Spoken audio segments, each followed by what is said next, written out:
오늘 맥주감사주일은 우리 교회만이 아니라 우리 통합측만이 아니라 우리 교단만이 아니라 우리 한국교회 전체가 다 7월 첫째 주를 맥주감사주일로 지키는 그런 절기이지요. 맥주감사절의 의미는 오늘 읽은 본문에도 있지만 맥주절을 지키라, 성경의 명령이기도 합니다. 근데 맥주절이 뭔가 이게 여러분 또 좀 헷갈릴 수도 있어요. 지금부터 제가 말씀드리는 거 잘 한번 들어보시기 바랍니다. 이 맥주절은요, 칠칠절, 오순절과 사실은 동일한 절기예요. 명칭이 조금씩 다른 것은 강조하려고 하는 의미가 조금씩 다른 거죠. 그러나 절기 날짜는 똑같습니다. 유대인의 절기의 기준은 어디서부터 시작할까요? 6월절부터 시작합니다. 그렇죠? 유대인의 제1명절은 6월절이에요. 6월절은 어떤 절기죠? 이스라엘 백성들이 출애굽한 절기예요.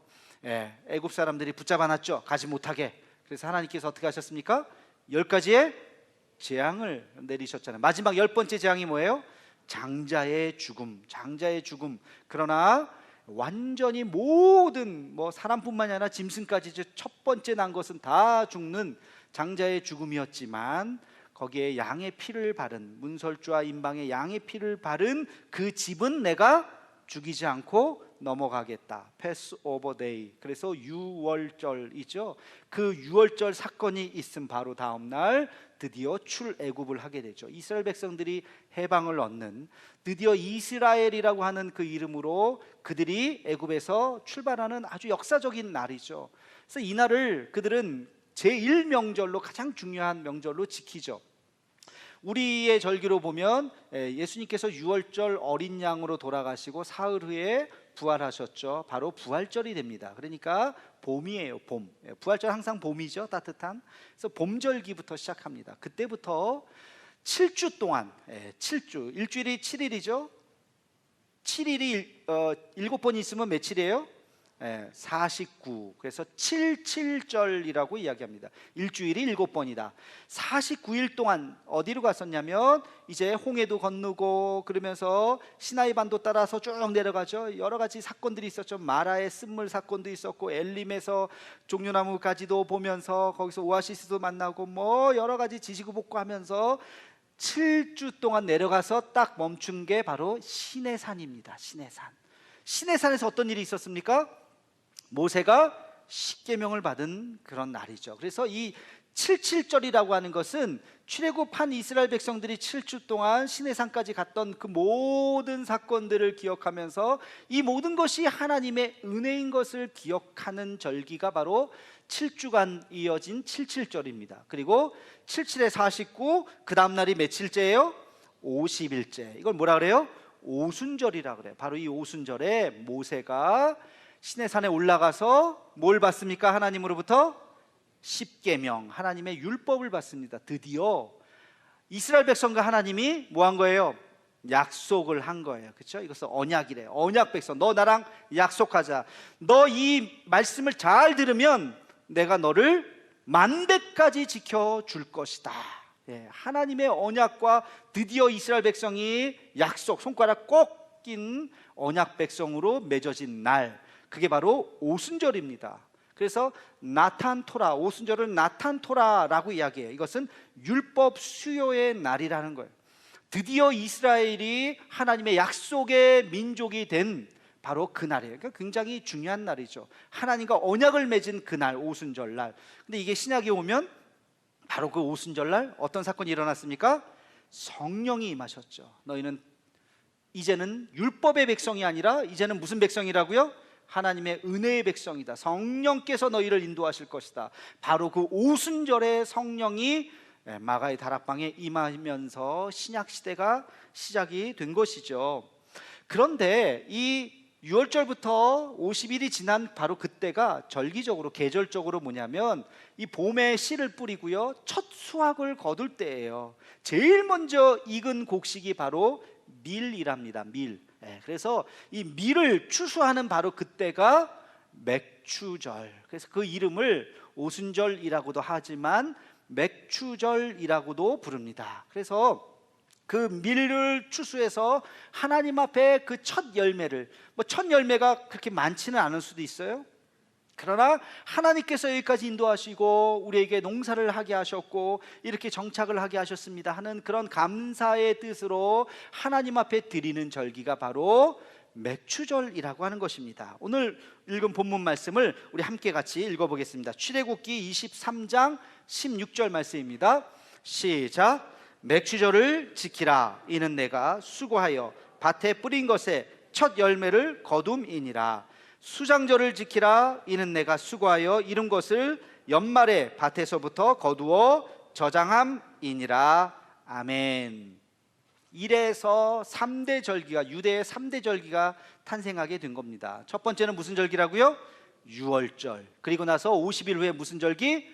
오순절. 오순절이라고도 하고 지금 보니까 맥추절이라고도 하고, 그리고 가을에는 오늘 보니까 수장절을 지키라. 이것은 내가 연말에 밭에서 거두었다. 그러니까 한 계절이 다 끝나고 가을에 추수를 하는 바로 그 수장절, 다른 말로 장막절, 다른 말로 초막절, 이게 똑같은 말이에요. 그것을 또 하나의 절기로 지키는 거죠. 봄의 절기, 가을의 절기입니다. 그리고 유월절이, 이 세 개가 바로 유대의 3대 절기가 되었던 것입니다. 근데 바로 이 맥추절이라고 하는 것은 말 그대로 보리맥자를 써요. 그래서 이 보리의 열매냐 밀의 열매냐 뭐 싸움을 하는데 정확하게는 밀이라고 해요. 근데 이 밀은 소맥이라고 그러고요, 보리는 대맥이라고 합니다. 그래서 맥추절이라고 하는 단어가 틀린 게 아니에요. 그렇게 해서 하나님 앞에 밀과 보리가 그냥 보통 사람 잘 구분을 못한다 그러더라고요. 사실 뭐 비슷합니다. 그래서 이것을 하나님 앞에 드리는 첫 열매. 그래서 여기는 이 첫 열매의 의미가, 맥추절이라고 하는 단어에는 하나님 앞에 첫 열매를 드리는 그 의미가 담겨져 있습니다. 자, 그런데 이것이 우리 한국 교회로 이제 넘어오면서 그 우리의 믿음의 우리 한국 교회 선조들이 생각을 한 거예요. 이거를 정리를 해야 되는데, 오순절이 맥추절인데 오순절은 어떤 절기예요? 신약의 성령 강림절이란 말이에요. 이거를 성령 강림절을 강조할 수밖에 없는 거예요. 그러면 맥추절의 의미가 사라져요. 어떻게 설교를 두 편을 할 수도 없고, 그렇잖아요. 그래서 이것을 같은 날이지만 의미를 분리시켰습니다.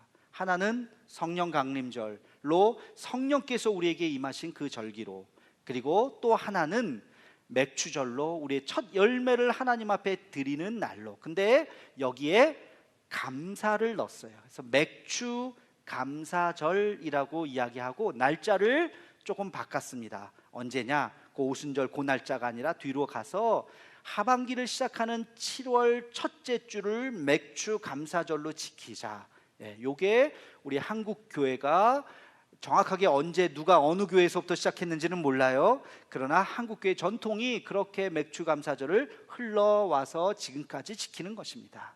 아시겠죠? 그래서 그 의미는 있지만 날짜는 이 날짜는 아니죠. 맥추. 그러나 또 우리나라 절기도 보면 요때쯤 이렇게 또 추수 첫 열매를 또 추수를 한다고도 해요. 그래서 바로 이 맥추 감사절을 7월 절기, 7월 첫째 주로 감사절로 지키는 것입니다. 제가 이 맥추 감사절을 묵상을 하면서 이 맥추 감사절은 이 한국에 토착화된 절기라고도 말할 수 있는데 두 가지의 의미가 있다고 그랬어요. 하나는 열매를 드리는 것과 또 하나는 감사의 절기인 것입니다. 근데 이게 1년에 딱 반환점을 돌아가는 바로 이 시점에 이루어지는 것이죠. 그래서 이것이 중간감사예요. 그래서 오늘 말씀의 제목을 제가 중간감사라는 표현을 썼어요.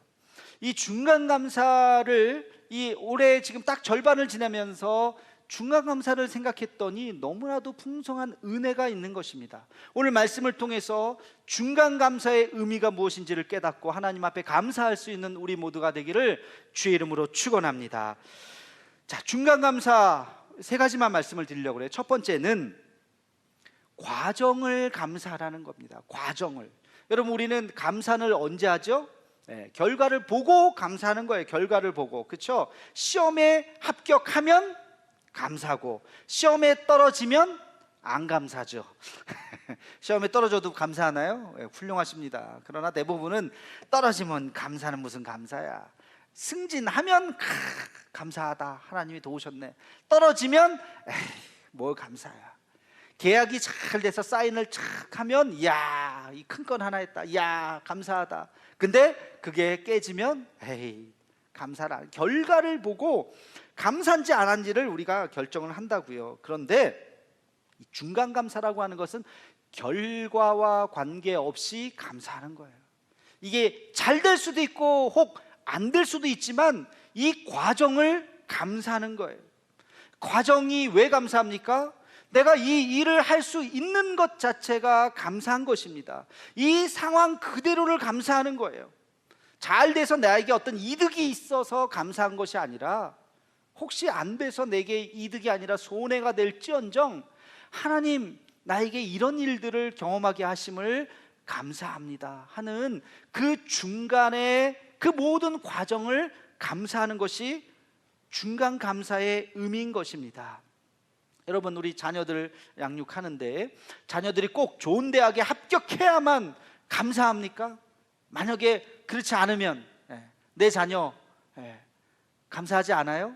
아니죠. 좋은 학교를 가던 좋은 직장을 가던 관계없이 내 자녀는 사랑스럽고 그 자녀로서 감사한 거예요. 나에게 이런 귀한 자녀를 주신 것 그 자체로서 감사한 것이지 어떤 결과를 가져야만 감사한 것이 아니잖아요. 그렇죠? 예전에 제가 신대원 준비를 하고 있었을 때 장신에 들어가기가 뭐 지금도 물론 쉽지는 않습니다만 옛날엔 정말 그때 경쟁률이 아주 셌었어요. 그래서 저도 뭐 여러 번 납방을 했습니다만 이제 공부를 막 하는데 처음 이제 공부를 하면서 하루에 밥 먹는 시간도 아끼고 잠자는 시간 빼고는 성경을 봤던 것 같아요. 그래서 정말 한 적어도 12시간에서 15시간 성경 창세기 1장부터 계시록까지 한 구절 한 구절 정도가 아니라 한 단어 한 단어를 다 보면서 공부를 한 4달 정도를 완전히 보니까 한 일독을 성경을 분해를 해버리겠더라고요.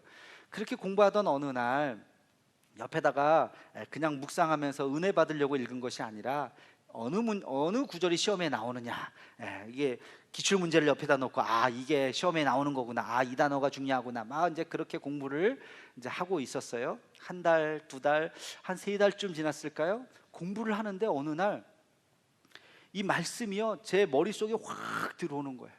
그러니까 제 마음속에 그냥 책상에 앉아 있었는데 너무 말씀을 딱 오늘 어디 할 차례지 하고 딱 폈는데 말씀이 내 눈에 확 들어오면서 너무 행복하고 너무 기쁜 거예요. 그때 제가 어떤 생각을 했냐면, 하나님, 내가 만약에 시험에 떨어진다 할지라도, 그래서 제가 목사가 안 되고 그냥 평신도로서 그냥 서리 집사가 되고 교회를 섬기는 어떤 사람이 된다 할지라도 이 시간이 결코 헛된 시간이 아닙니다. 내가 내 인생에서 젊은 날 정말 성경을 가지고 몇 달 동안 하루에 10시간, 15시간씩 성경만을 보는 그 시간이 내 인생에 있었다는 것 자체만으로도 나는 너무 행복합니다. 내가 결과에 관계없이 시험에 떨어진다 할지라도 결과에 관계없이 나에게 이런 시간을 허락하셔서 너무 감사합니다.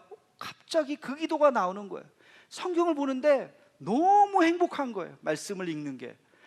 내가 만약에 시험에 안 돼서 안 된다 할지라도 내 시간 1년 동안 헛소용했네, 헛버렸네, 그런 시간이 아니라 내가 이렇게까지 열정적으로 성경을 읽었던 이 과정이 내가 너무 기쁨으로 다가올 것 같은 막 기쁨이 넘치더라고요. 그래서 제가 그런 기도를 했던 기억이 납니다. 과정에 관계없이, 결과에 관계없이 그 과정을 감사할 수 있는 것, 이것이 중간 감사인 줄로 믿습니다. 두 번째, 중간 감사의 의미는 작은 것에 감사한 것입니다. 여러분, 맥주 감사절은 본격적인 추수가 있기 전이에요. 첫 열매예요. 뭐 많이 다 맺히지도 않았어요. 첫 열매에 맺힌 것을 하나님 앞에 드리는 것, 이게 하나님께서 거두신 것입니다, 은혜를 주신 것입니다 하고 그 첫 열매를 하나님 앞에 드리는 것입니다. 아주 작은 것이죠. 그것을 찾아서 하나님 앞에 드리는 거예요. 그러니까 중간 감사는 작은 것을 찾아서 감사할 수 있는 마음을 가져야 하는 것입니다. 여러분, 미국의 토크쇼의 여왕이라고 알려진 오프라 윈프리, 여러분 좀 아실 겁니다.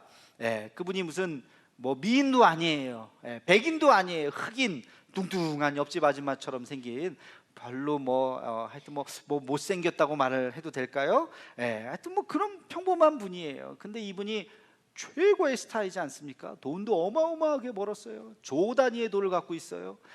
자선 사업도 엄청나게 많이 해요. 미국 사람들이 흑인 여성임에도 불구하고 매우 존경하는 여자가 바로 오프라 윈프리 아닙니까? 근데 그가 좋은 집안에서 아주 곱게 자란 여자가 아니에요. 여러분 아시다시피 굉장히 어렵게 또 부모님 사랑을 받지 못하고 젊어서는 10대 때 겁탈도 당하고 그러면서 아주 그의 인생이 몸이 그냥 불어났고 100kg가 넘을 정도로 자기가 자기의 모습을 보면서도 흉측할 정도로 인생의 밑바닥까지 내려갔어요. 자살 시도를 하고요, 죽으려고 몇 번이나 이렇게 마음 먹었던 분이 그분입니다. 그런데 그가 어느 날 마음을 먹었어요. 내 인생 이렇게 살면 안 되지.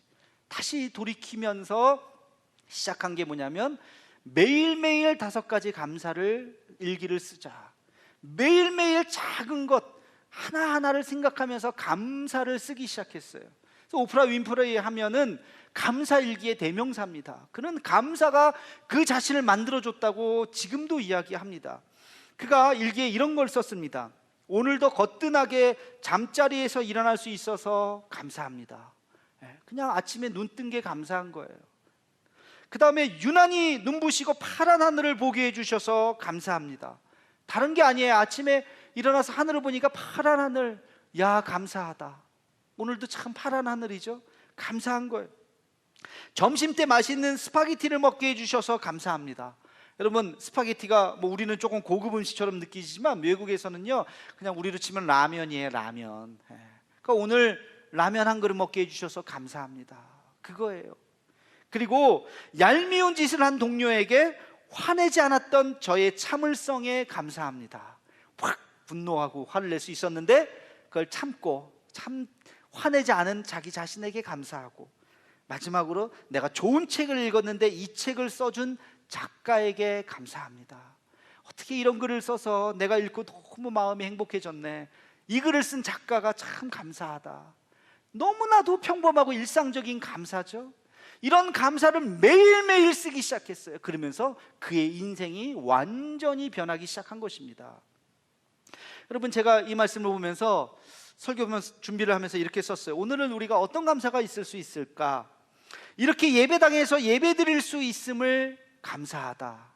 여러분 이런 말이 있어요. 노래는 부를 때까지 노래가 아니며, 여러분 노래 악보 이게 무슨 노래예요? 그냥 까만 콩나물 때가리지. 근데 그거를 불러야 노래가 되죠. 부를 때까지 노래가 아니며, 종은 울릴 때까지 종이 아니며, 그렇죠? 종이 있는데 이걸 울려야 종소리가 나죠. 울려야 종이죠. 사랑은 표현할 때까지 사랑이 아니며, 사랑하는데 아무 말도 안 하고 가만히 있어봐요. 사랑이 느껴져요? 안 느껴져요. 어떻게 해야지 느껴집니까? 표현해야지 느껴집니다. 고백해야 사랑이에요. 그리고 축복은 감사할 때까지 축복이 아니다. 하나님 우리에게 축복을 주셨는데 그것을 깨닫고 감사해야 그것이 축복인 것입니다. 감사할 줄 모르면 그것이 축복이 아닌 것이, 작은 것 하나에도 하나님 앞에 감사하며 고백할 수 있는 우리 모두가 되기를 주의 이름으로 축원합니다. 마지막 세 번째 중간 감사의 의미는 지금 현재에 감사하라는 거예요. 지금 현재 여기서 감사하라는 것입니다. 하나님이 거하시는 곳이 두 군데가 있습니다. 자, 하나님이 어디에 계십니까? 지금 어디에 계세요? 하늘나라에 계시죠. 하늘나라, 그렇죠? 천국에. 하나님은 하늘나라에 계세요. 또 하나님은 어디 계실까요? 우리 마음속에 그냥 마음이 아니에요. 어떤 마음일까요? 감사하는 마음 속에 계십니다. 감사하는 마음 속에. 그러니까 예수님 뭐라 그러셨어요? 하나님의 나라는 여기 있다 저기 있다가 아니라 어디 있다? 너의 마음 속에. 어떤 마음? 감사의 마음. 그러니까 우리가 천국에 갈 수 있는 길이 두 가지 길이 있어요. 첫 번째 길은 어떤 길일까요? 오늘 빨리 죽으면 돼요. 오늘 바로 그냥 가시면 우리는 바로 하늘나라에 갈 수 있어요. 그죠? 그렇게 하늘나라에 가는, 하나님 앞에 가는 방법이 하나 있고, 또 하나의 방법은 뭐예요? 내가 감사할 때, 감사합니다. 감사의 말을 할 때 내 마음이 뭐가 됩니까? 하나님의 나라가 천국이 되는 거예요. 그래서 우리는 지금 이 감사의 고백을 할 수 있어야 할 것입니다. 근데 어떤 분은 그럴 거예요. 목사님, 지금 감사가 나옵니까? 지금 코로나 이 전국에 감사가 나옵니까? 온 세상이 지금 많이 우울해지고, 제가 월상 예배 때 그런 얘기했죠. 코로나 블루, 코로나 우울증에 걸려 있는 이 시대에 무슨 감사가 나옵니까? 여러분, 이 코로나 시대에 무엇을 감사할 수 있을까?